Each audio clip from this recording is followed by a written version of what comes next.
عبداللہ سعید کی رپورٹ کے مطابق خبر شامل کی جا رہی ہے گجرانوالہ مسلم لیگ نون کے ممبر صوبائی اسمبلی مانیٹرنگ کے انچارج THQ ستار نواز چوہان نے کہا ہے کہ میاں برادران کی قیادت میں حلقہ کو مثالی بنانا مشن ہے۔ خیالی بائی پاس فلائی اوور کے طرف سلف روڈ پر RCC کا کام شروع کر دیا۔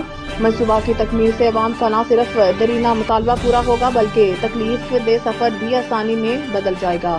ان خیالات کا اظہار انہوں نے اپنی نگرانی میں فلائی اوور کے طرف سلف روڈ پر RCC کام شروع کروانے کے موقع پر اہل حلقہ سے گفتگو کرتے ہوئے کیا۔ ان کا کہنا تھا کہ خیالی بائی پاس فلائی اوور کے طرف کے روڈ کی تعمیر کا ٹینڈر ہم نے 3 دسمبر 2023 میں منظور کروایا، لیکن چند ٹیکنیکل وجوہات کی بنا پر منصوبہ التوا کا شکار رہا۔ 2024 میں تعمیراتی کام کا آغاز ہوا تو بارشوں کی وجہ سے کام روکنا پڑا۔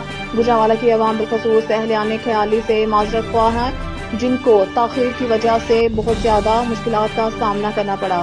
ان کا کہنا تھا کہ حلقہ میں عوامی سہولت کے متعدد تعمیراتی منصوبوں پر کام جاری ہے، جن کی تکمیل سے اہل حلقہ کے دیرینہ مطالبے پورے ہوں گے۔ انشاءاللہ الیکشن میں کیے گئے تمام وعدے وفا کریں گے۔ اس موقع پر انہوں نے ٹھیکیدار کو بروقت کام مکمل اور مٹیریل کی کوالٹی کو بہتر کرنے کی ہدایت کی۔